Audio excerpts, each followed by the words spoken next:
교회의 불이 꺼지지 않을 수 있게 도와주셔서 감사합니다. 빛가수금 교회가 하나님의 교회로서 하나님 이 땅 가운데는 많은 교회들이 예배의 불을 꺼내려 갈 때 그 불을 켤 수 있는 교회가 되게 하시니 감사합니다. 하나님 우리를 택하셔서 부르신 그 부르심에 따라 온전하게 예배할 때 진짜 행복한 예배자도 될 수 있도록 축복하여 주시옵소서.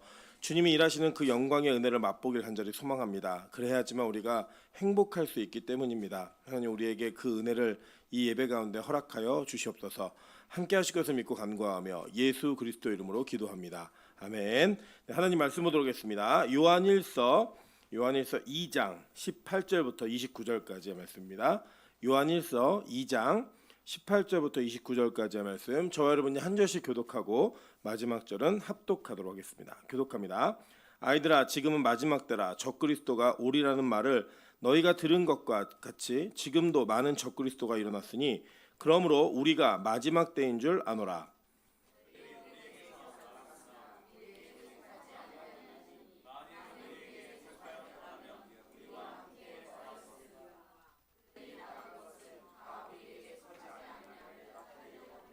누가 읽어야 되는데요. 이거 방송 안 나가거든요. 네.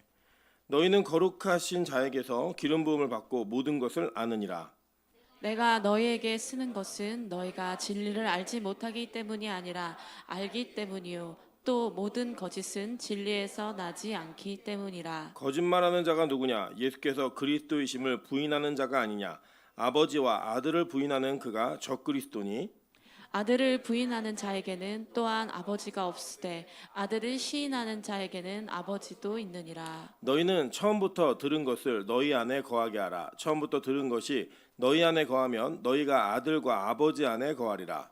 너희를 미혹하는 그가 우리에게 약속하신 것은 이것이니 곧 영원한 생명이니라. 너희를 미혹하는 자들에 관하여 내가 이것을 너희에게 썼노라.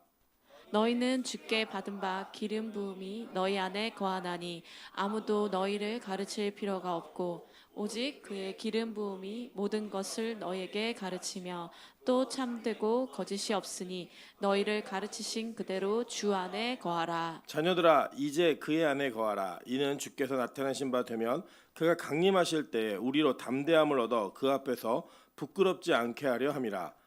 너희가 그가 의로우신 줄을 알면 의를 행하는 자마다 그에게서 난 줄을 알리라. 아멘. 아멘. 네, 우리 주변에 있는 분들에게 이렇게 한번 인사드리도록 하겠습니다. 오랜만에 보니까 더 감격이 있습니다. 네, 앞뒤로도 인사하겠습니다. 오랜만에 보니까 되게 예뻐지셨습니다. 잘생겨졌습니다. 네, 그 말은 차마 거짓말이 못 하시는군요. 오늘 계속 거짓말하지 말라고 그랬더니 못 하시네요.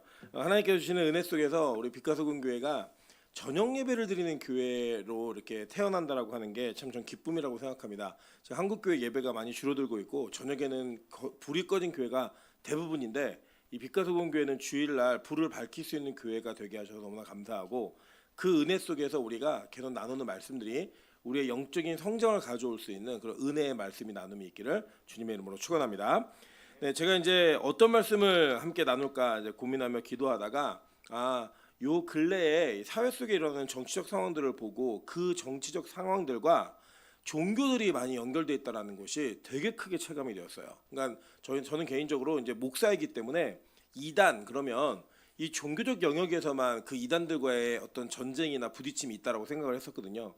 그래서 제가 그 짧은 시각을 하나님께서 좀 대한민국을 사랑하시는 것 같아요. 특정한 사건을 통하여서 이 사회의 전반에 정치, 경제, 심지어는 우리가 알고 있는 당연히 이거는 과학이다라고 얘기할 수밖에 없는 영역들까지도 얼마나 많은 무속과 이단 종교들이 깊게 뿌리내리고 있는가, 이 내용에 대해서 우리가 심각하게 좀 고민해야 될 필요성이 있다고 생각을 했습니다.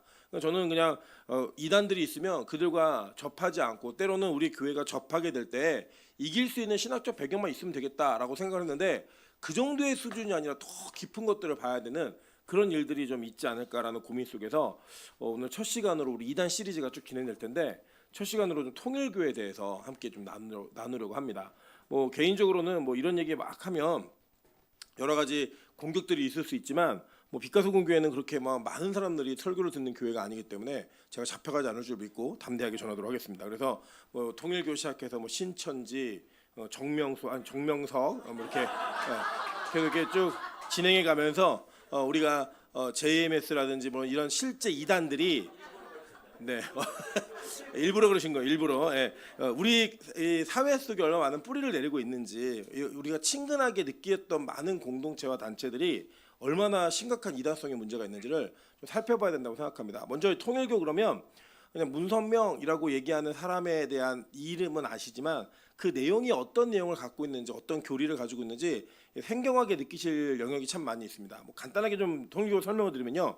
문선명 씨는 1920년도에 평안북도 정주에서 태어났습니다. 태어나가지고요. 원래 본명은 문용명인데 이 사람이 개인적으로 이렇게 많이 영적인 걸 많이 추구했던 것 같아요. 추구해서 스스로를 메시아라고 칭하기 시작했고 그 메시아라고 칭하는 것 가운데 자기가 재림예수라고 하는 그 재림예수의 사명을 받았다라고 선포하고 선언하기 시작했습니다. 그래서 그때 당시 그러니까 1946년도에 이미 기독교계에서 이단으로 결정을 했고 너 이단이야라고 얘기를 하는 그런 일들이 있었습니다. 그런데 교세는 크고 커졌고요. 불어났어요. 그래서 이 세계 기독교 통일 신령 협회를 창립을 합니다. 그리고 어디서 했냐? 이거를 1954년도 그러니까 전쟁 이후죠. 전쟁 이후에 이거를 어디서 했냐면 서울에서 창립을 했고요. 그게 이제 통일교의 전신입니다. 통일교가 된 거예요. 실제로 이 통일교가 굉장히 급속도로 이게 그 성장을 해왔는데 이 통일교에서 문성명의 배우자를 찾으면서 어떻게 찾아야 될까라고 고민하다가 이미 이단으로 알려져 있는 공동체에서 키우고 있는 한 자매가 있었는데 그 사람이 여러분이 알고 있는 요새 뉴스의 화제가 되는 한학자라는 자매입니다. 그래서 이 사람과 종교적인 결혼을 하는 거예요. 그래서 지금 통일교가 문성명이가 죽었잖아요. 죽었는데 이 한학자를 하나님 어머니라고 머더라고 여기는 걸 이상하게 여기지 않습니다. 왜냐하면 아예 출발부터가 저쪽에 엄마 여자 그 신하고 이쪽에 남자 신이 결혼한 거예요. 예, 그들의 개념에서는 그러니까 이런 어떤 우리가 정말 이해할 수는 없지만 그 이해할 수 없는 것 가운데 그들이 가지고 있는 교리는 그런 배경을 가지고 있다는 겁니다. 그래서 이들은 문성명과 한학자가 결혼을 하면서 참부모 사상이 신학적으로 자리를 잡기 시작했어요. 그들의 신앙 가운데 이 참부모다. 그 남자와 여자가 만나 이거예요. 그래서 그게 여러분 아시는 이야기지만 그 통일교가 뭘 되게 크게 하죠? 합동 결혼식, 그죠? 그래서 이 하나님이었던 그 재림 예수였던 문성명과 한학자의 결혼 그리고 성령의 은혜가 임하면 그 결혼의 가정이 하나가 되어서 우리가 보통 이 삼위일체 개념에다가 하나를 더 넣어요. 가정의 연합. 그래갖고 요게 그 가정 선교 본부 운동 뭐 이렇게 써 있는 거 있잖아요. 그거 다 통일교라입니다. 그래서 이들이 중요시 여긴 게 뭐냐면 결혼에 대한 걸 굉장히 중요시 여겨요. 근데 이 결혼이 어떤 식으로 이루어지냐면요. 좀 이거 좋은 것 같아요. 이런 거는 어떻게 하냐면 그냥 찍어주는 거예요. 야 너랑 결혼해. 그래갖고 단체 결혼식을 합니다. 그리고 되게 재밌는 에피소드가 있는데 단체 결혼식을 하러 쭉 서 있다가 어떤 한 자매가 도저히 이건 아닌 것 같다라고 해서 거기 도망갔어요. 그 현장에서 도망가니까 앞으로 한 주씩 오세요. 한 주씩 쭉 붙여요. 그 빈자리를. 그래 결혼하는 거예요. 그냥. 그 왜냐면 신이 정해주고 신이 지정해주면 그렇게 결혼할 수 있다라고 믿는 거예요. 이게 언제 그랬냐면 여러분 우리 이게 좀 우스운 이야기 같지만 사실 이게 현실적으로는 가능한 이야기예요. 왜 그러냐면 우리 조선시대만 하더라도요. 신랑이 신부 얼굴을 못 보고 결혼했습니다. 언제 처음 봤어요 얼굴을? 첫날 밤. 우리 권사님들은 그런 분들 없으실 거예요 아마 그죠? 근데 이 윗세대 그러니까 우리 권사님들의 어머니 아버지 세대에는 그런 분들이 간혹 계세요. 결혼을 그냥 우리 자매들 막 따지고 막 이러는 거 다 그게 사치입니다. 그냥 해도요 살아요. 아멘이 안 나오네요. 예. 어쨌든 그렇게 하다가 이제 어떤 식의 일이 됐냐면 12년도 그러니까 2012년도에 되게 큰 사건이 벌어져요. 문성명이 죽습니다. 죽으면서 이 죽은 이후에 후계 구도가 어떻게 될 것인가에 대한 관심이 엄청 많았어요. 엄청 많았는데 결과적으로는 한학자인 어머니가 지금 그 모든 걸 다 가져갔습니다. 가져갔는데 이 한학자가 지금 나이가 86세인데 치매가 많이 와가지고 판단이 불가능하다라는 그런 이야기가 공공연히 돌고 있어요. 근데 그러면 어떤 일이 벌어졌냐면 아들들이 반란을 일으킨 거예요. 왜냐면 여러분 이제 잘 이해하셔야 되는데 지금 여기 우리 애들이 없죠. 문성명이 유명하게 사회적으로 이슈가 됐던 사건의 하나가 뭐냐면 피가름의 이야기였어요.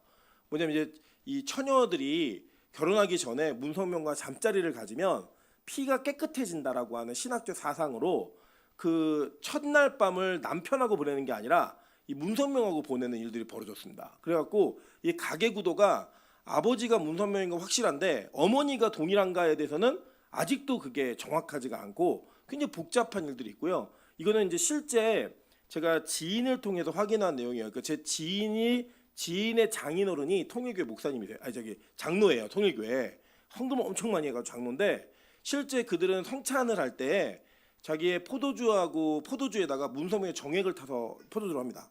예, 이게 성찬을 해요. 나눔을 해요. 그 정도로 우리는 이해할 수 없는 그런 일들을 해가면서 자녀들이 생겼어요. 근데 그 중에 누가 좀 똘똘한 애들이었냐면 삼남 세 번째 아들하고 일곱 번째 아들이 좀 똑똑했어요. 그래갖고 일곱 번째 아들은 아버지가 살아있을 때부터 자기 개인적인 독립을 하려고 준비를 했었고 이 삼남과 사남이 이게 연합을 이루어가지고 이 삼남하고 사남은 독자적인 세력을 갖추고 있어요. 그리고 일곱째는 미국으로 넘어가가지고 미국에서 여러분 총알 갖고 여러분 이렇게 붙이고 다니는 애들 아시죠?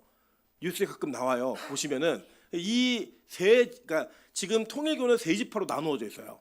어머니를 중심으로 한 그리고 여러분 요 근래에 그 윤 본부장이라고 얘기하는 윤 씨들이 또 여기 등장하네요. 예. 윤 본부장의 그 가문에서 세 명이 그 부부하고 한 사람이 이 보좌를 하면서 어머니 한학자를 중심으로 가장 큰 통일교회 본산과 모든 것들을 거의 다 가지고 있다고 보시면 돼요. 그리고 나머지는 삼남하고 사남이 한국에서 약간 다른 방향으로 자기네들의 독자적인 영역을 약간 그 무공으로 얘기하면 사파에 그 분파되어진 통일교 라인 하나 가지고 있고 칠남은 미국으로 넘어가서 거기에서 독자적인 종교 세력을 가지고 있습니다. 그래서 이 어머니하고 아들들 사이에 고소고발이 엄청 많이 이루어져 갖고 재판도 엄청 많이 하고요. 그 재판을 하면 서로 철천지 원수지간이 됐어요. 그 요새 근래에 뉴스에 통일교회 막 그 자료들이 막 제보가 되고 언론에 보도가 되잖아요. 그 왜 그러냐면 이제 어머니인 한학자가 죽을 때가 가까운 것 같아요. 이 건강상으로 건강의 문제로. 그러니까 이 후계 구도가 죽고 나면 통일교 전체 자산이 누구에게 갈 것인가 되게 관심이 많아요. 제가 이따가 소개드리겠지만 보수적으로 잡아서 통일교의 자산이 10조가 넘습니다. 보수적으로 진짜는 얼마인지 몰라요. 그리고 그냥 대충 어린짐작 아무리 적어도 10조는 넘는다. 이게 보편적인 이야기예요. 그러니까 여러분 한번 생각해 보세요. 부모님이 유산을 남겼는데 한 4천만 원 남겼는데 막 가족끼리 싸움이 일어날 것 같으면 포기할 수 있어요, 없어요? 뭐 7남매인데 4천만 원 갖고 굳이 막 머리 끄고 싸울 이유는 없잖아요. 그냥 뭐 너 가져 이럴 수도 있어요. 근데 4조면요.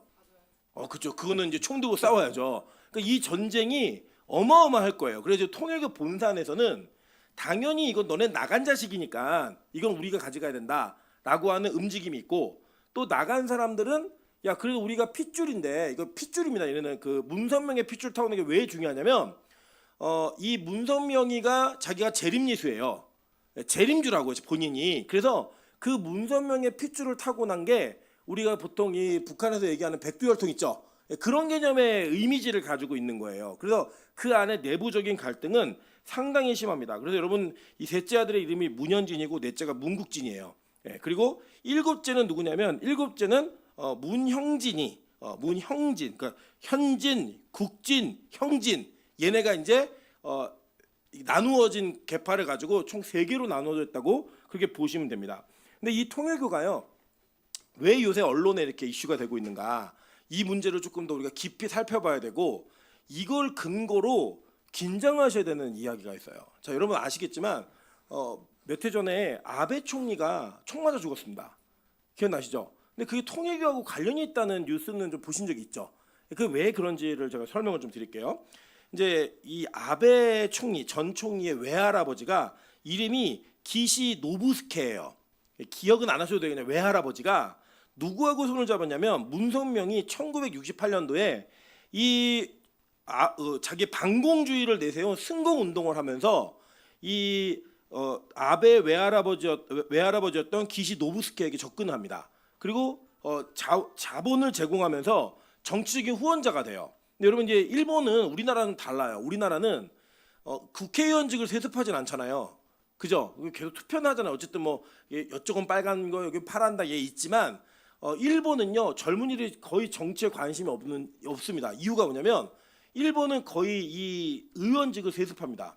예, 아버지 지역구에 아들이 출마를 하고 아버지가 계속 자녀들에게 그걸 물려줘가지고 계속 승계하는 형태고요.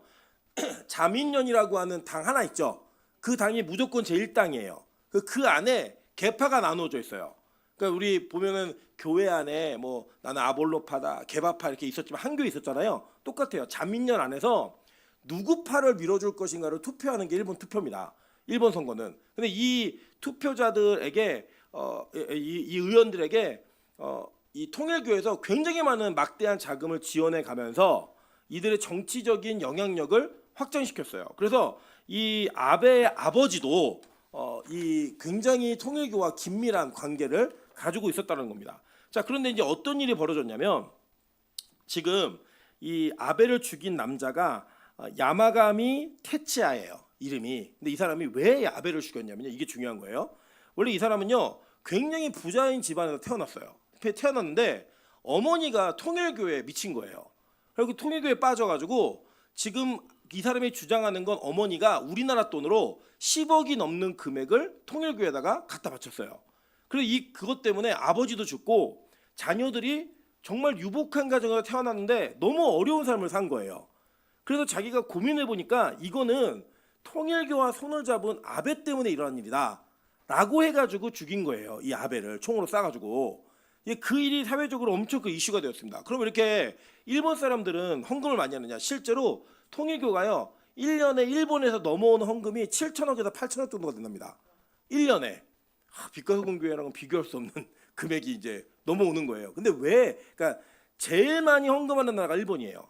제일 많이 헌금하는 나라 일본이고 실제로 통일교 용산에 있는 통일교 그 본부의 위에서 보면요 그 천장이 6일기로 이렇게 찍혀 있습니다. 우길기로다가 쭉 찍혀 있어요. 그 문장 자체가. 근데 왜 그러냐 봤더니 일본 사람들이 자기들이 일제 강점기를 통해서 메시아의 나라를 핍박했다라는 죄책감으로 그 부채 의식이 있는 거예요.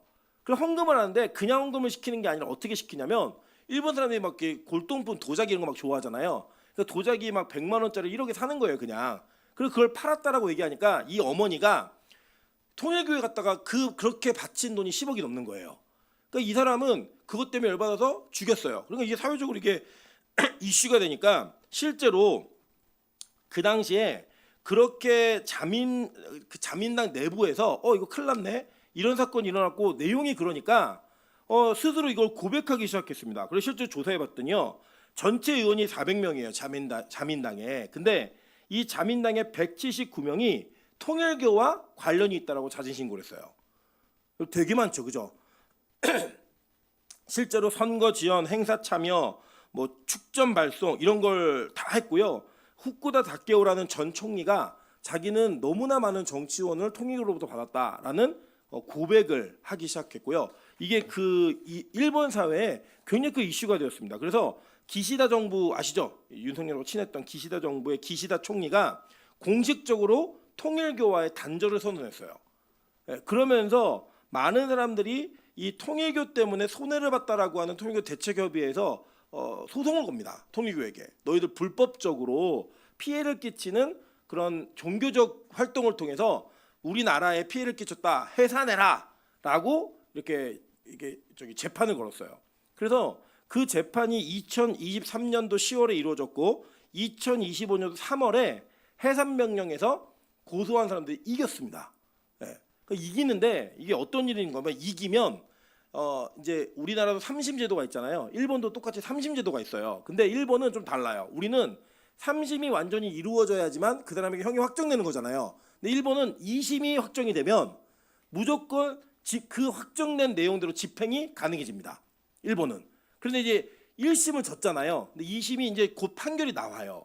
판결이 나오니까 만약에 2심에서도 해산 명령이 내려지면 일본 안에 있는 통일교 전체 자산을 국가에서 관리하게 돼 있어요.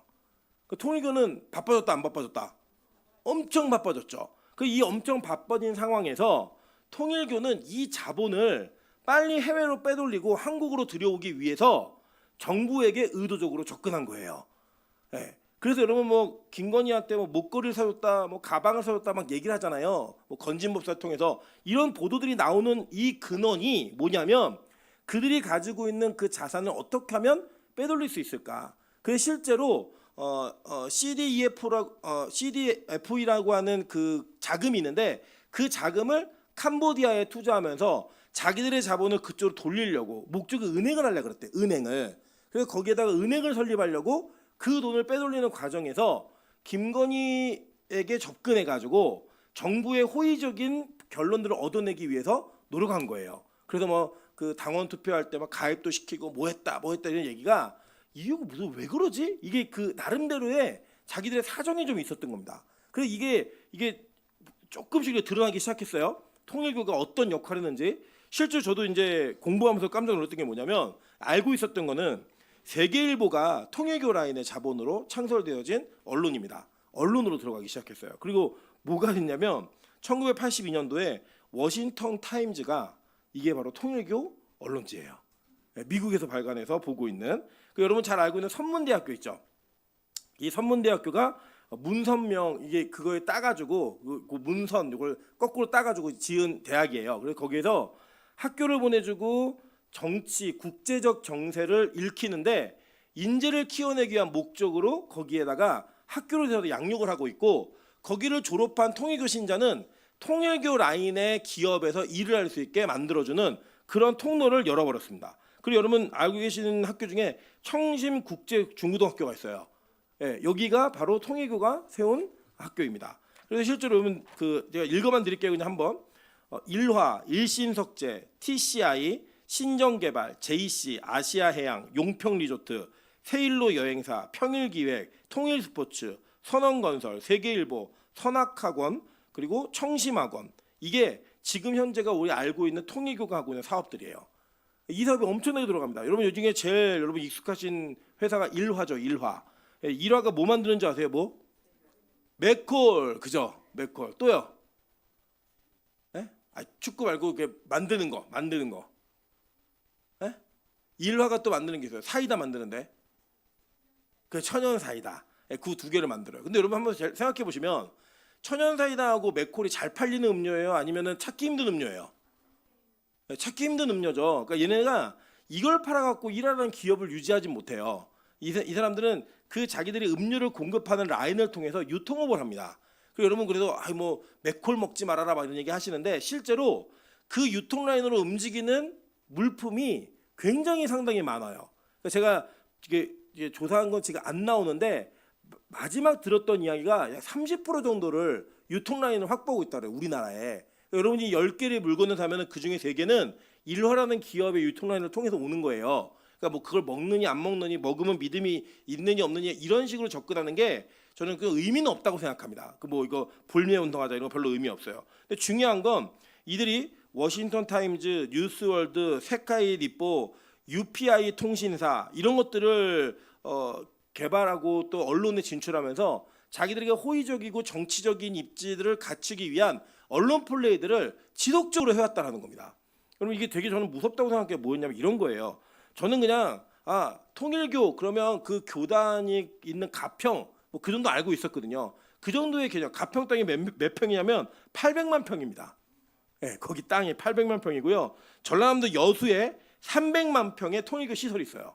네, 그리고 이 두 군데가 넓은 대표적인 그 종교 부지거든요. 걔네들의. 저는 그 정도만 생각했는데 기업이 엄청 많고 이 기업이 돌아가요. 조선업 보니까요. 석재업, 자동차 부품 생산, 특장차 제조업, 조선업, 스키장, 여행업, 방송 영상물 제작, 프로축구단, 건설업, 일간지, 대학교, 중고등학교 다 있어요.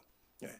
이걸 가지고 사회 전반에 이 통일교의 인재들을 길러내는 겁니다. 그러니까 여러분 통일교가 우리 이단이라고 하면 욕하잖아요. 뭐 욕하기도 하고 보편적이지 않은데 통일교에 헌신해서 열심히 하면 자기의 삶을 책임져주는 그런 기업이 다 있는 거예요. 그러니까 우리 뭐 취업난 있지 않습니까? 어려운 일들. 그런데 그거를 교회가 통일교라고 하는 한 교단이 그 한 사람의 인생 전체를 책임지는 구도로 만들어 놓으니까요. 여기에 들어간 사람이 나오질 못하는 거예요. 예를 들어 나오려고 그러면 뭘 버려야 되냐? 자기의 직업과 생계를 버려야 되는 거예요. 그러지 않으면 이게 안 되니까. 그러니까 종교가 사업체로 바뀌어서 가장 이 적합한 형태를 열매를 거두었다라고 얘기하고 평가되는 게 통일교입니다. 이거를 다 시도하는 거예요. 그래서 여러분 아시겠지만 예전에 세월호 넘어갔을 때도 유병헌 씨가 가지고 있는 구원파가 다 판다 뭐 이런 거 회사했잖아요. 그 모델링이 다 어디냐 통일교예요. 예. 통일교가 했던 일들을 야 우리도 하자, 우리도 안정조름을 가져가자 이거예요. 그래서 사실 지금요 통일교는 해산명령이 내려져도 그 일본에 있는 자산을 잃어버리지만 통일교가 박살나진 않습니다. 예를 들면 우리 교회는 나라에서 야 니네 예배드리지 마, 문 잠궈, 그리고 문 딱 잠궈버리면 저희 교회는 지금 현재 보유한 자산으로는 한 6달 정도면 끝납니다. 예. 이제 없어, 이제 흩어져야 돼, 끝나요. 근데 통일교는 이미 합법적 사업체들을 너무나 많이 운영하고 있고 정부의 엄청 많은 관료들과 연관성이 있어요. 지금 이게 제일 의심받는 정치인 중에 한 사람이 권선동 의원 아니에요 지금. 예, 그 뉴스에 보도되고 있는 거니까 이런 일들이 있다라는 거예요. 실제로 보니까요, 이 박정희 때부터 이 통일교가 국가에 개입하기 시작했어요. 자기도 후원해주면서. 그리고 진보 정부 때는 상당히 소극적으로, 그리고 보수 정부 때는 굉장히 적극적으로 나라 정치에 참여하고 자신들에게 유리한 정책들이 나오기를 기대하면서 많은 투자를 한 내용들과 흔적들이 실제로 보여집니다. 그래서 이 사람들이 가지고 있는 이 내용은 너무나 이 사회 전반 안에 이 이단의 뿌리가 뭐 어떤 특정한 영역에만 있는 게 아니라 전반에 걸쳐서 나타나고 있다는 거예요. 여러분 신천지가 이거 안 했을까요? 저는 했다고 봐요. 예. 여러분 하나님의 교회가 이거 안 했을까요? 저는 했다고 봅니다. 예. 이렇게 실제로 이단들이 그 사회 속에 영향력을 확보하기 위해 사회 전반의 영역에 다 진출해서 자기들이 가지고 있는 종교성을 가지고 그 종교적 철학에 입각하여서 지금 사회 전반에 침투하고 있는 그 사실이 이제 드러난 거예요. 하나님이 이번에 저는 이거를 드러내셨다라고 봅니다. 그러면 저는 이 이단이라고 하는 것이 초대교회 때부터 있었어요. 있을 수밖에 없어요. 왜 그러냐면 복음이 진짜라면 그 진짜인 복음을 대적하는 악한 마귀의 세력이 가만히 있을 리가 없잖아요. 그래서 기독교를 대적하는 적그리스도는 이미 초대교회 때부터 있었습니다. 요한이 누구예요? 지금 요한일서 썼는데 요한이 예수님 제자 아닙니까? 예수님 제자면 요한은 예수님의 탄생과 그리고 일하심, 사역과 죽으심, 부활, 승천 다 봤어요. 확인했잖아요. 듣고 보고 느꼈던 그 실제 느꼈던 제자가 눈을 시퍼렇게 뜨고 있는데 누가 나타났어요? 이단이 나타났다고요. 악한 마귀의 계략이 그런 형태였다는 겁니다. 여러분 악한 마귀가 막 귀신처럼 막 피 질질 흘리면서 머리 풀어헤치고 뿔 달리고 나타나는 그런 형태로 우리를 공격하지 않아요.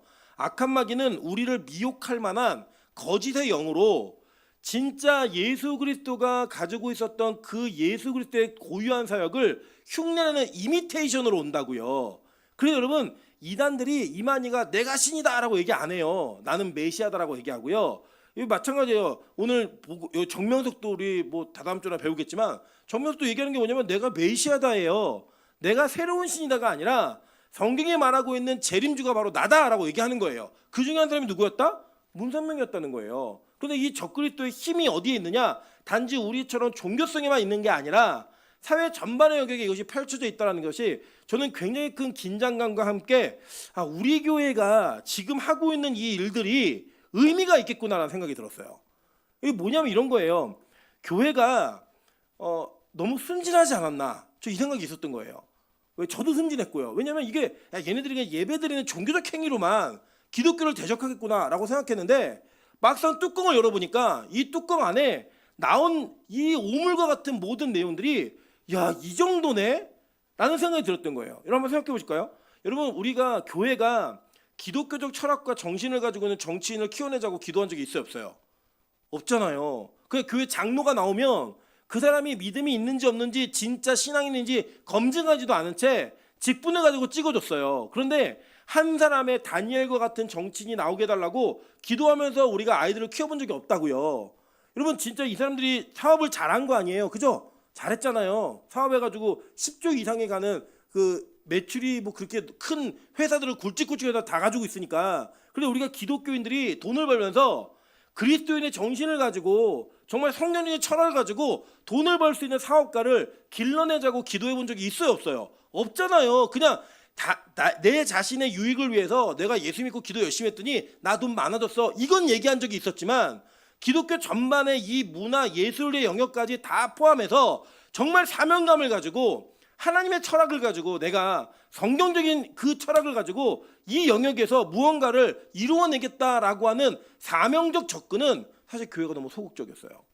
저는 여러분 앞으로 교회가 굉장히 어려운 시기를 맞을 때 제일 곤란을 겪는 영역 중에 하나가 재정적 영역이라고 생각합니다. 왜냐하면 제가 말씀드렸지만 우리 권사님들 시대에는 무언가 내 것을 아끼고 안 먹고 덜 입어서 모아가지고 헌금하는 그런 일들이 비일비재하게 있었어요. 그래서 그냥 교회에서 야, 저 장로님 이번에 집 팔아서 헌금했대 이런 이야기가 종종 시골에서 들렸습니다. 그런 분들이 다 재정 담당 장로였다고요. 예. 그리고 그런 분들이 뭐 재정 담당 권사님들 이런 분들이 계셨단 말이에요. 그래서 지금 젊은 세대는요 그걸 하는 게 너무 힘들어요. 일단 팔 집이 없어요. 예. 뭐 집을 팔아서 헌금을 해야 되는데 팔 집이 없어요. 그리고 뭐 우리가 이제 너무 바쁘다 보니까 자기들의 삶을 영위해 가면서 자기들이 월급 받아갖고 아기 키우는 거 이것조차도 너무나 버거운 그런 시기에 와가지고요. 교회가 가장 많이 겪어야 되는 일 중에 하나가 뭐냐면 저는 재정적인 어려움이 반드시 온다라고 봅니다. 그때 우리가 뭘 해야 될 것인가? 저는 우리 빛가서공교회 진짜 그리스도인 그리고 복음의 나무인 기업가가 나왔으면 좋겠어요. 아멘 크게 와서 여러분 될 수도 있잖아요. 네. 여러분 저는 청년들 중에 그리스도인 기업가가 나오기를 소망합니다. 네, 여러분 우리 기도해야 돼요 이 영역을. 마찬가지예요. 저는 오늘도 이제 그 밥 먹는데 저녁에 우리 아이들이 저는 원래 그런 은사가 없는데 갑자기 우리 배시온이 자기 목사님 옆에서 먹겠대요. 엄마 보고 막 오라는 거예요. 부담스러운데 엄마 보고 막 오라는 거예요. 엄마가 야 나 부담스러워 딴 데 가셨어요. 할렐루야 뭐 영안이 열리셨군요 이런 마음이 있었는데 그때부터 막 배수와 막 다 붙는 거예요. 다 붙었는데 제가 이렇게 얘기했어요. 여기 배수하고 요새 배씨의 부흥이 있습니다. 이 배수하고 배시온하고 앉아 있길래 야 이 배시온은 나중에 목사가 되고 우리 배수아는 전도사가 될 거야. 딱 얘기했더니 배수아가 아니라는 거예요. 자기도 목사 될 거라는 거예요. 네, 그리고 배 목사가 우리 2명이 나오게 생겼어요 지금. 네, 이 두 아이가 자기 목사가 됐다고 얘기했어요. 그러니까 이제 저희 아내가 옆에 찬이가 있었는데 찬이야 언니도 목사가 되고 오빠도 목사가 된대. 그리고 찬수 오빠도 목사가 된대. 그리고 전 주일학교 목사가 진행되고 있습니다 지금. 호벨이랑 이제 찬이 남았는데 하민이도 있고 나왔는데 찬이한테 야 넌 뭐 될 거야 그랬더니 나는 가수할 거야 얘기했어요. 그래서 저는 찬성해요. 왜 찬성하냐면 가수를 찬성하는 게 아니라 우리 그리스도인들이 마치 교회 밖으로 나가는 것을 세속으로 나가는 타락의 개념으로 여기면서 교회라고 하는 이런 가두리 안에다가 그리스도인의 재능과 그리스도인이 가지고 있는 은사들을 다 가두어 놓고 이것을 거룩하게 세상에서 영향력을 발휘하면서 쓰는 것들을 우리 준비를 못했다고요. 저는 그게 너무 안타까운 거예요. 그래서 저는 우리 교회에 진짜 믿음 있는 가수가 있었으면 좋겠어요. 그래서 정말 예를 들어 찬이가 진짜 아이돌이 돼가지고 저는 주일날 예배드려야지 공연하지 않습니다. 얼마나 멋있어요. 이런 안 멋있어요 이런 거 딱 얘기하면 저 왜 저래 이게 아니라 생각해보세요. 블랙핑크의 블랙펑크에 이제 저희 찬이가 이제 딱 멤버가 돼가지고 공연을 하는데 해외 투어를 하다가 저는 주일날 공연하지 않습니다. 그럴 때 막 팬들이 그래 하지 말아라 너라면 뭐 다 이쁘니까 다 된다 이러면서 그거 얘기해 인정해주고 다음날에 너 왜 주일날 공연 안 해? 저는 예배하는 사람입니다. 이게 목사의 10편의 설교보다 낫지 않겠어요? 저는 그런 영향력이 있는 은혜가 우리 그리스도인들 안에 있었으면 좋겠다는 거예요. 그게 내 성공을 위해서 추구하는 게 아니라 하나님 나를 통해 일하시는 그 하나님의 영역이 단지 교회라고 하는 바운더리 안에 머무르는 것이 아니라 그 밖으로 넘어갈 수 있는 지경의 넓힘이 좀 있어서 이렇게 이단들이 사회 전반에 구석구석까지 다 들어가고 판치고 있는 이때 거기서 싸우는 사람이 있어야 될 거 아니에요. 그들이 그 자본과 그 힘과 영향력과 언론의 그 언론 매체들을 가지고 자기들이 사회적 영향력을 갖고 사회를 몰아갈 때 그것을 막아낼 수 있고 그것과 견주어 싸울 수 있는 그리스도인들의 기업과 그리스도인의 자본과 그리스도인의 영향력이 좀 있어야 될 거 아닙니까? 물론 세상은요 성경의 예언을 보면 악한 대로 가게 되어 있어요. 마지막 심판 때에 가까이 가면 갈수록 더 악한 일이 많이 일어난다고 얘기했어요. 오늘도 적그리스도가 언제 일어나요? 마지막 때가 가까우면 적그리스도가 막 일어난다고 얘기했어요.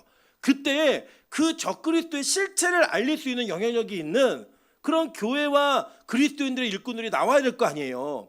저는 우리 빛가서 공교회가 그 소망을 품기를 기대하고 있습니다. 제가 아까 낮예배 때 2부 때도 잠깐 말씀드렸는데 지금 필리핀에 적그리스도적 사명자들이 엄청나게 많이 일어나고 있어요. 교회 안에서 말씀은 가르치지 않고 자꾸 쓰러뜨리고 넘어뜨리는 사역을 통해서 그들에게 어떤 감정적인 만족을 주고 감정적인 은혜를 끼치려는 그 형태를 그대로 모방하는 일들이 있어요. 예, 그래서 여러분 필리핀 사람들 얼마나 이 감성이 풍부하냐면 예배 시간 내내 졸다가 찬양한 곡을 보면 막 은혜 받고 막 기도하고 막 이래요. 오늘도 우리 주한자매가 자다가요 막 이래요. 눈도 안 뜨고 설교 시간에 그 다 저기 은혜 받았대요 오늘. 예, 우리 기독교회 우리 한국 교회는 그런 은혜가 있잖아요. 자도 다 듣는 은혜가 있잖아요. 그 사람들은 찬양한 곡에 그냥 자기들의 감정이 확 움직여지면 눈물이 막 펑펑 흘러요. 그러니까 그런 감정적인 요소를 막 자극해가지고 그들 안에 있는 감정의 요소를 확 끌어내가지고요. 그거를 눈으로 보여주는 시각적 이 요소를 자꾸 보여주는 거예요. 그러니까 그들이 은혜 받은 것 같고 변화된 것 같은데요. 하나도 성장하지 않아요. 그리고 딴 말해요. 자꾸 환상문 얘기하고 계시 받은 이야기하고 막 그런 쪽으로 자꾸 가더라는 거예요. 그때 이경성 선생님이 그 얘기하시더라고요. 목사님 이거 어떻게 해야 돼요? 어떻게 해야 돼요? 그때 제가 꿈을 가진 거예요. 왜 그러냐면 이번에 제가 왜 갔냐면 신학교 졸업생들이 18명이 졸업을 했어요. 학부생들이 8명인가? 그리고 7명 그리고 대학원생들 11명. 그러니까 목사님 뭐라고 계시냐면 목사님 우리가요 잘 못하는데도 이 정도도 준비된 데가 없어서 각 교회에서 우리 교회로다가 우리 학교로다가 아이들을 보낸다는 거예요. 제가 놀랐던 게 뭐냐면요. 졸업식에 이제 세미나를 하는데 한국 선교사님 가정에 4가정이 온 거예요. 한국 선교사님이 왜 왔지? 그걸 봤더니 이분들이 개척한 교회의 전도사들을 다 여기 보내서 훈련을 시키는 거예요. 네. 그래서 이걸 딱 보면서 선교사님 방법이 있네요. 신학교가 제대로 된 신학교가 세워지면 이 신학교를 통해서 하나님의 말씀이 얼마나 중요하고 그 말씀의 가치가 얼마나 귀한지를 가르칠 수 있는 영역이 생기겠네요. 그 얘기했더니 선교사님이 목사님 우리 기도해서 신학교 짓시다 얘기하시는 거예요. 그래서 그 마음에 품고 왔어요. 하나님 신학교 우리 빛가성교회가 짓게 해주세요. 네, 그리고 라이트 앤 솔트 신학교 이렇게 할 거예요. 할렐루야. 네, 거기 이승재 교수님을 파송할 거예요.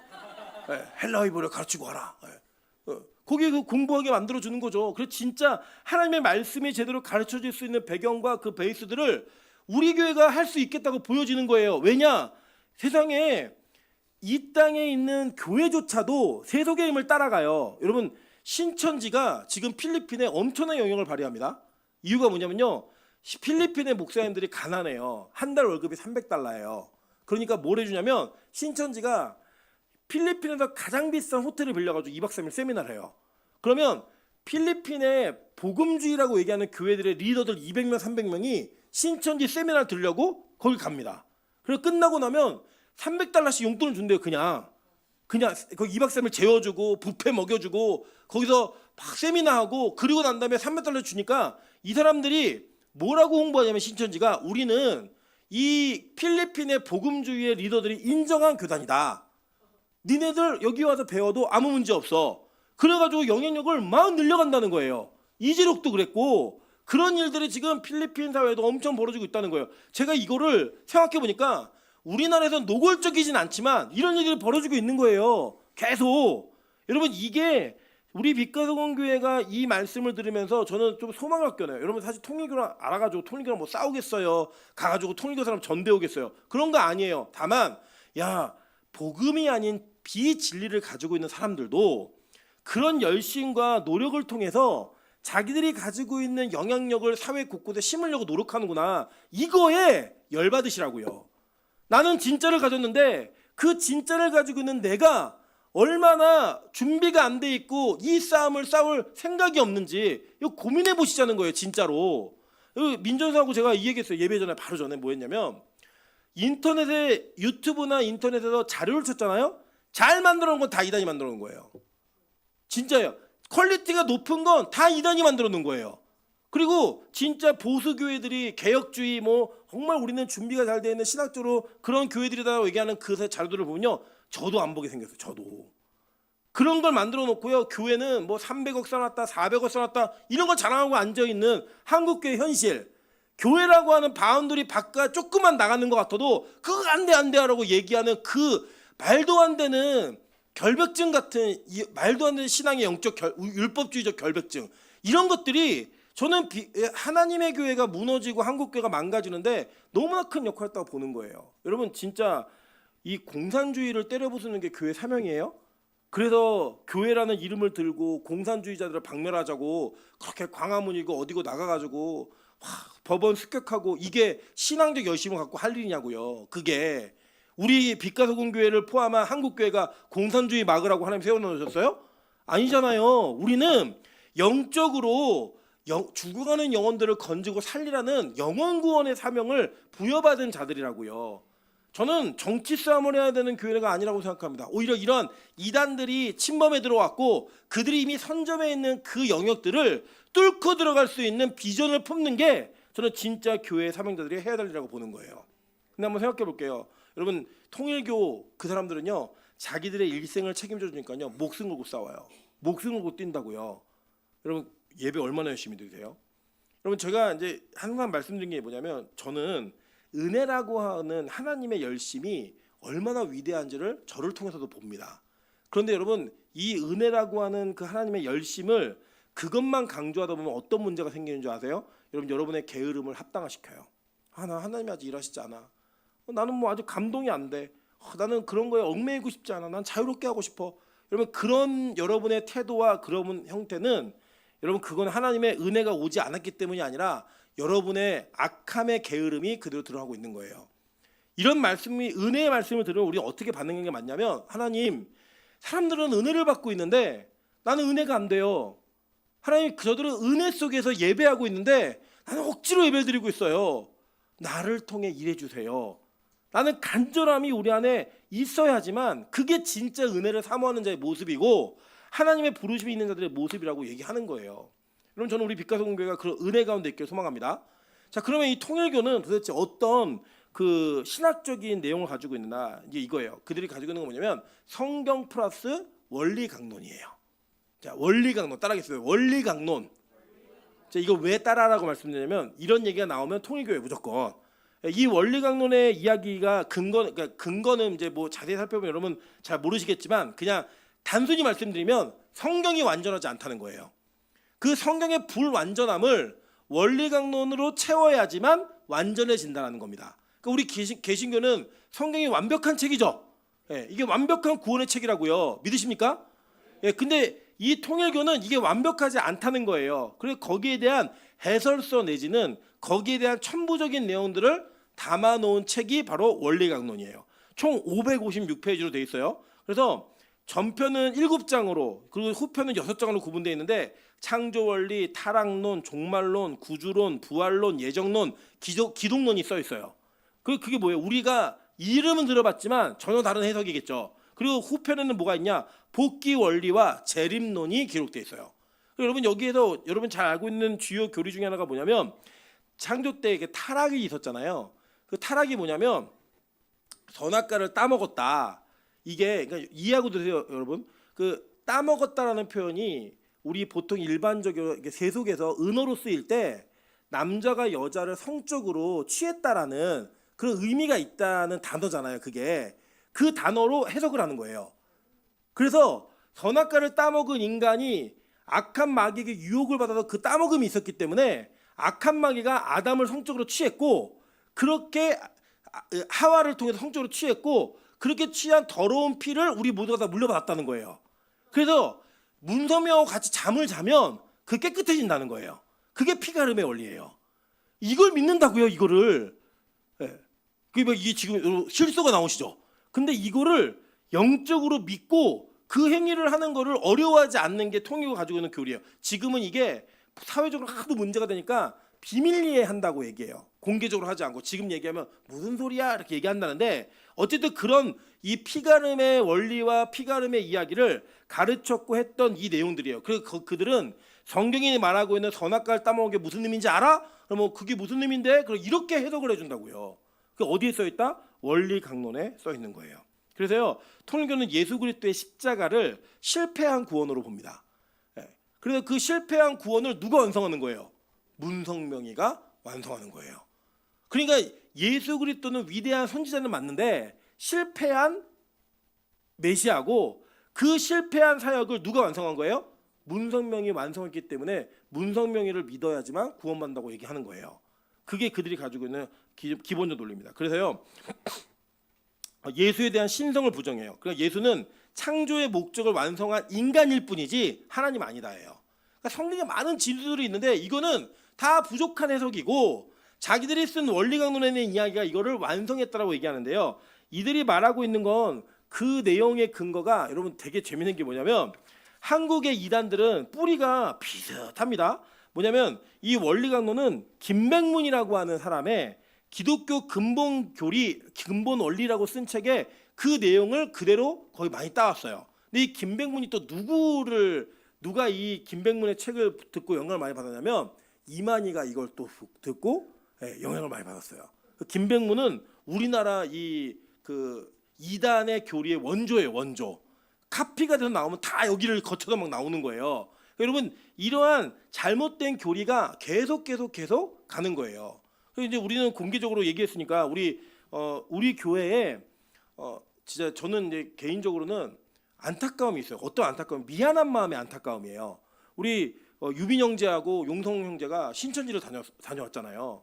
다녀왔는데 왜 다녀왔냐면 교회에서 말씀을 배우고 싶은데 배울 데가 없는 거예요. 너무 궁금해서 간 거죠. 근데 거기 가가지고 그것을 몇 달 배워온 그 영향력이 어떻게 해소되느냐? 이거는요 다시 그게 왜 잘못됐는지를 낱낱이 공부해야지만 그게 해소가 돼요. 왜 그러냐면 그 잘못된 내용을 해소하지 않은 채 그냥 나는 교회에 있을래 라고 하면 거기서 들었던 말씀이 자꾸 생각이 나서 진짜 교리를 해석하는 데 부딪힘이 되는 거예요. 이걸 막 보고 갔다 왔어 이렇게 생각하지 마세요. 안 갔다 온 여러분은요 거기 모르는 거예요. 그냥 아예 관심도 없었고. 너무 미안한 건 뭐냐면 한국 교회가 신천지 간 사람들 막 비판하잖아요. 여러분 신천지에 간 사람들이 대부분 말씀 배우고 싶어서 간 거예요. 성경 배우고 싶어서 갔다고요. 그걸 원래 교회가 줬어야 되는데 교회가 그 일을 못하니까 막 갔거든요. 근데 실제 교회는 관심도 없고 자신도 없어요. 우리 교회는 앞으로 신천지 출입금지 안 붙일 거예요. 저는 신천지 와서 말씀 듣고 변화되라고 전 들어오게 할 거예요. 할렐루야. 그리고 우리 최지근 권사님은 1대1로 양육받으라고 붙여놓을 거예요.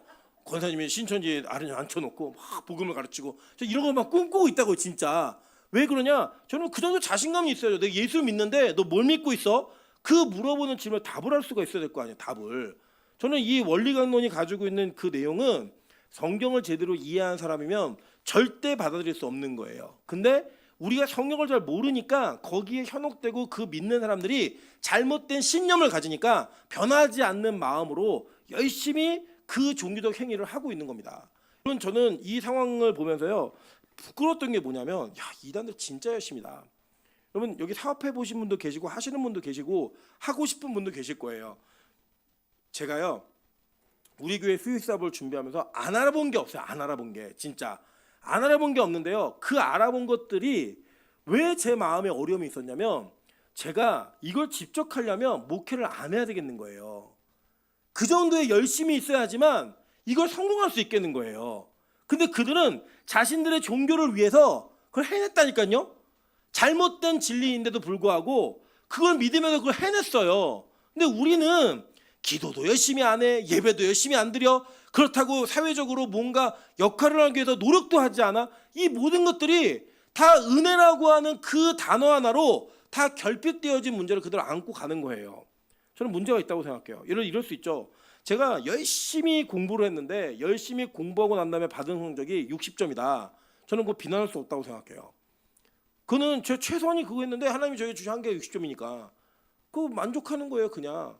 근데 이러면 제가 대충 공부해서 90점을 받았다? 좀 비난받아야 된다고 생각해요. 사람들은 칭찬해요. 야, 쟤 대충 공부했는데 90점이야. 그 제대로 공부했으면 몇 점이에요? 100점이잖아요. 하나님이 주신 사명에 최대한의 노력이 들어가지 않았다는 거예요. 여러분 저는 그게 우리 기독교인들이 지금 현재 이 상황에서 무언가 이거 잘못되었는데 우리의 신앙이 단지 우리는 고결해 우리는 너희와 같은 그런 것에 손대지 않았어 라고 말하기 이전에 그들이 가졌던 그 잘못된 열심만큼의 열심이 있었는가? 니들 그렇게 열심히 이 사회의 정계에 침투해가지고 그 영향을 확보할 때 나 금식 기도했어. 나 열심히 부르짖었어. 은혜를 간구하며 살았어. 라고 말할 수 있는 대속된 근거가 있는가? 좀 없다고 생각해요. 저 스스로도 그렇고 부족하다고 생각해요. 아니 그들은 다 그걸 해놨다니까요. 그리고 지금도 그걸 하고 있다니까요.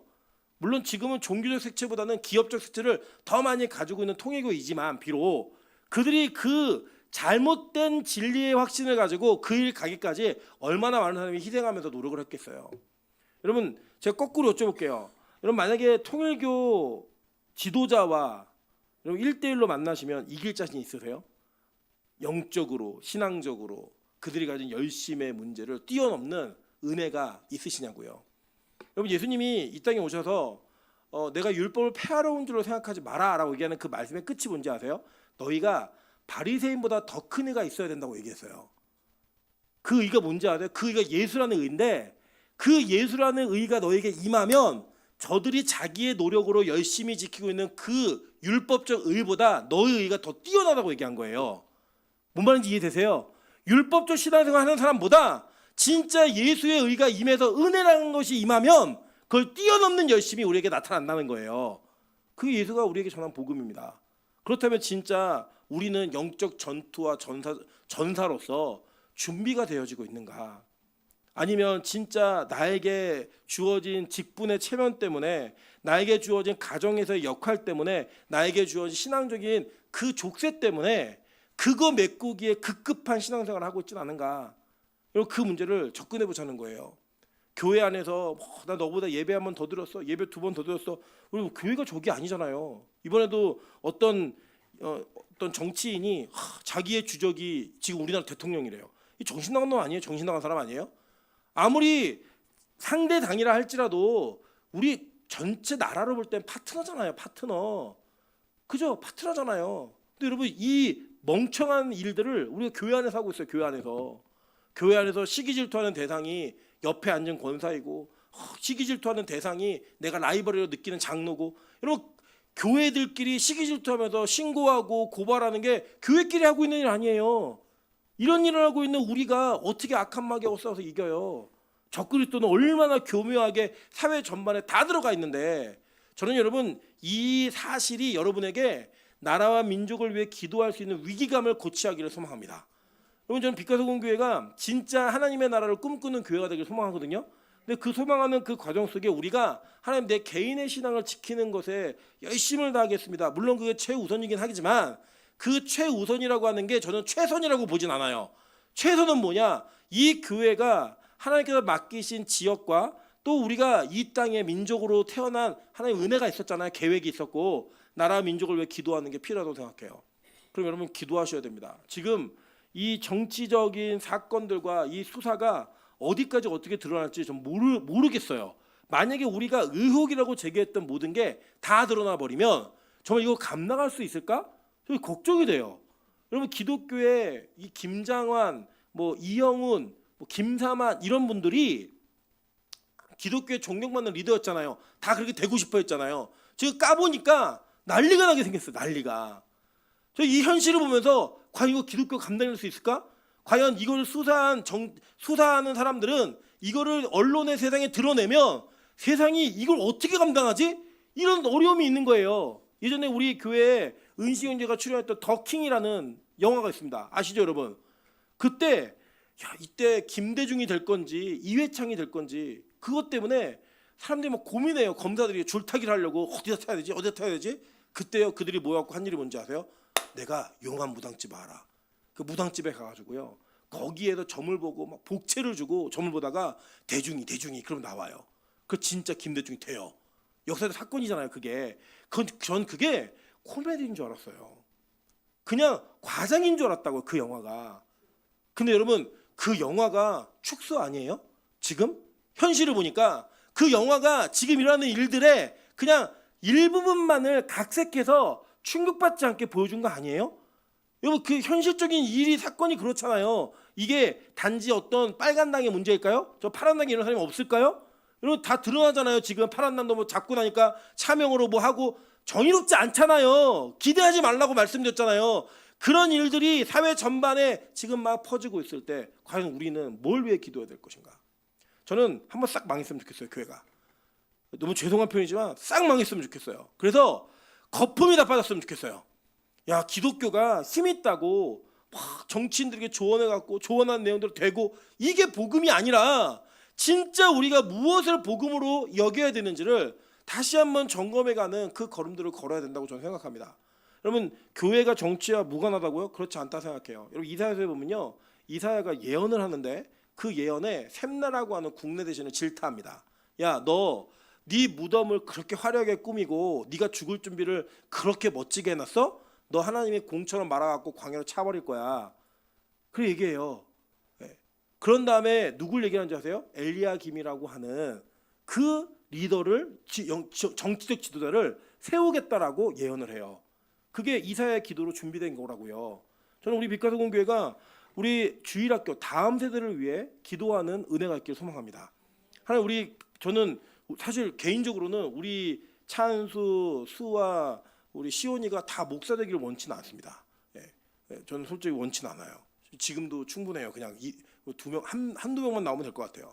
나머지는요, 저희 기도해 주세요. 하나님, 이 아이들이 문화, 정치, 경제, 어느 영역이든 하나님이 그들에게 사명을 부여하신 영역에서 믿음으로 진짜 그리스도인의 깃대를 세울 수 있고 꽂을 수 있는, 정복의 개념이 아니에요. 제가 아까 말씀드렸죠. 세상 악해져 간다니까요. 영향력이 있는 것만이 성공이 아니에요. 근데 누군가는 저들이 적그리스도이고 저 사역에 맞지 않다고 얘기해 주실 사람은 있어야 될 거 아니에요. 그 사람으로 저는 저희 아이들이 좀 세워졌으면 좋겠어요. 네. 밥을 먹는데 그러더라고요. 우리 전사님이 다음 세대 너네 밥 먹고 치워 막 얘기했어요. 그랬더니 우리 용성 형제가 지금 세대 여기 앉아서 밥 먹어 이랬어요. 네. 그리고 그 이제 좀 늙은 사람들은 이전 세대 여기 앉아서 편히 밥 먹어 얘기했어요. 이제 세대가 지나고 있습니다. 그럼 여러분, 이제 우리가 한 세대가 지나고 다음 세대를 맞으면서 무언가 이 아이들을 위해 준비해 줄 수 있는 영역들을 마련해 놓으셔야 될 거 아니에요. 여러분, 사울이 실패한 싸움을 모르드게가 했다니까요. 400년이 지나서 우리가 실패하면 우리 아이들이 그 일을 해야 돼요. 여러분, 우리 아이들이 실패하면 그 다음 때가 또 해야 되고요.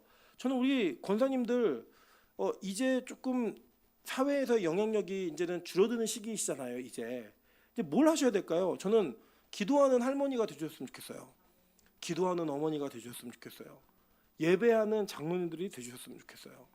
그래서 진짜 말년에 더 열심히 기도하시는구나, 더 열심히 예배하시는구나. 그러면서 여러분, 이제 여러분이 호별이를 이기겠다 이런 마음을 갖는 게 이상한 거 아니에요?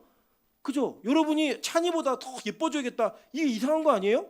여러분, 이제는 우리가 사라지면서 우리에게 맡겨진 다음 세대가 하나님 나라에서 꼽힐 수 있는 길들을 마련해 주셔야 될 거 아니에요. 이제 그 아이들을 위해 희생해주고 섬겨주고 그 아이들을 배려해주는 일들을 더 많이 결정해야 될 거 아니에요. 그 일들을 하기 위한 준비가 빛가서공교회 있길 소망합니다. 그래야 다음 세대를 볼 거 아니고 다음 기대를 할 거 아니에요. 빛가서공교회가. 저는 이 과정들이 우리 교회 안에서 올바르게 자리 잡는 문화가 되길 바랍니다. 그러면 제가 저희 어머니한테 이런 얘기했어요. 엄마가 빛나려고 하지 마. 이제 엄마는 사라져도 괜찮아. 이제 은은한 후광이 되어줘도 엄마가 그래서 어른이 되는 거야. 이제 엄마라고 불렀어요. 그때는.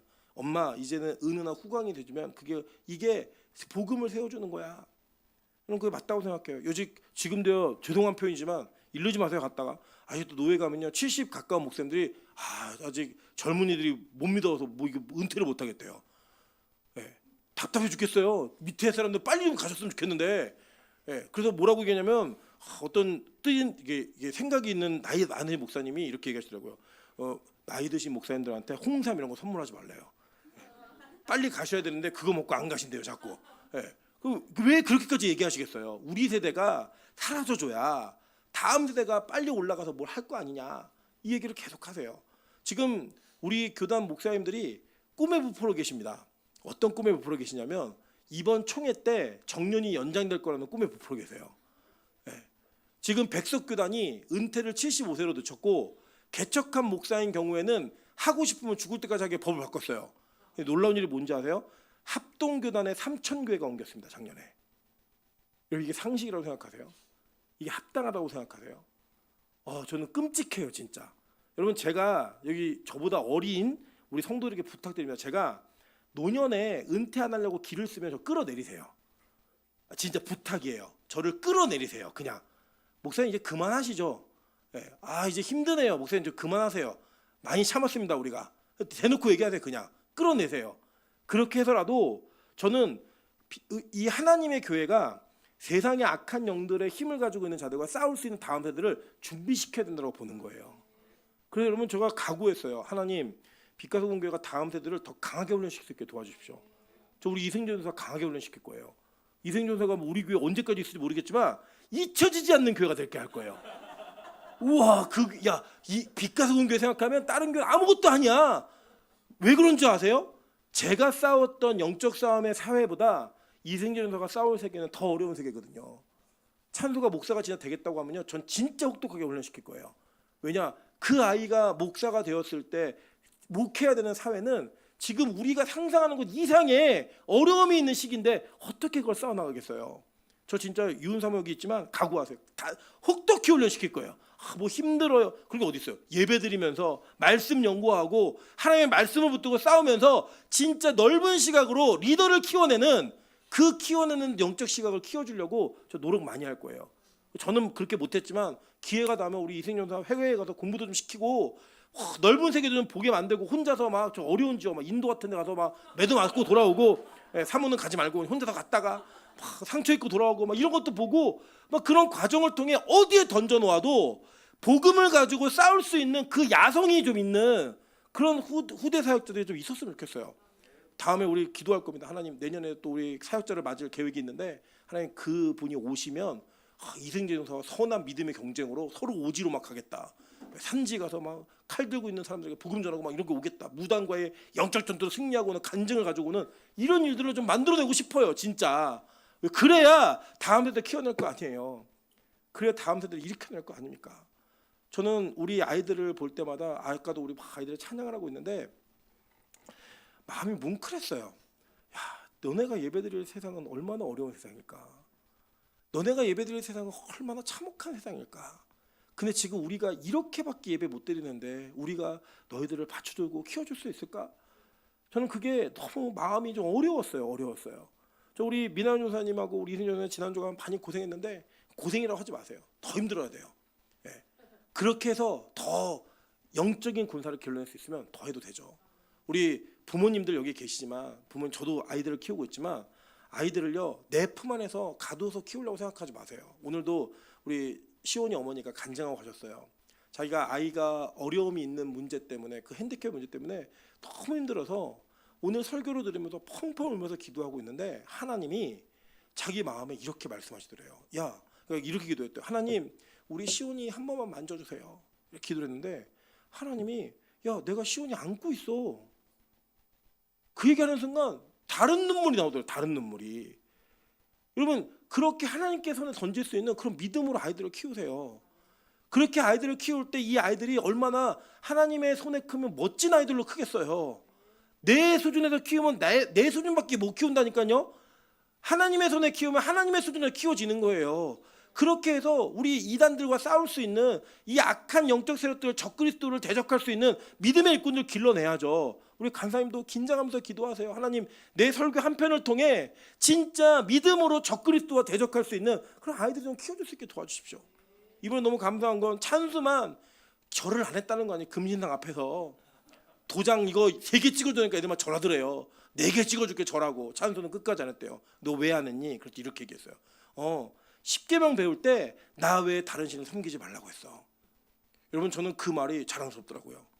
저희 아이가 영어 한마디를 한 것보다 그 말이 더 자랑스럽더라고요. 너 왜 절 안 했니? 절하기 싫어서. 이게 아니라 나 외에 다른 신을 섬기지 말라고 얘기했어. 그게 주일학교의 힘이에요.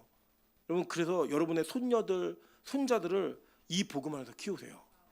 그러면 이 아이들이 반드시 하나님의 일꾼이 되어서 영적 싸움을 싸울 수 있는 일꾼이 될 거라고 저는 믿습니다. 그런 빛과 소금 교회가 되기를 주님의 이름으로 축원합니다. 자, 우리 찬양으로 기도하겠습니다. 믿는 사람들은 군병 같으니 앞서가신 줄을 따라갑시다. 여러분 우리 대장 예수가 길을 가지고 접전하는 곳에 가서 믿는 사람들이 우리가 군사된 모습으로 이 싸움에 동참할 때에 하나님 나라는 지켜질 영역에서 지켜질 겁니다. 믿으십니까? 이 세상의 악한 영들이 다 이 세상을 통치하고 지배하는 힘들을 가져갈 때 어딘가에서는 분명히 하나님의 통치를 이루는 그 영역을 만들어가는 일꾼들이 나와야 돼요. 우리 빛과 소금 교회가 그런 일꾼들 나오길 소망합니다. 그런 마음을 갖고 기도하는 마음으로 다음 세대와 지금 세대를 중보하면서 찬양하도록 하겠습니다. 박수 치면서 찬양합니다. 믿는 사람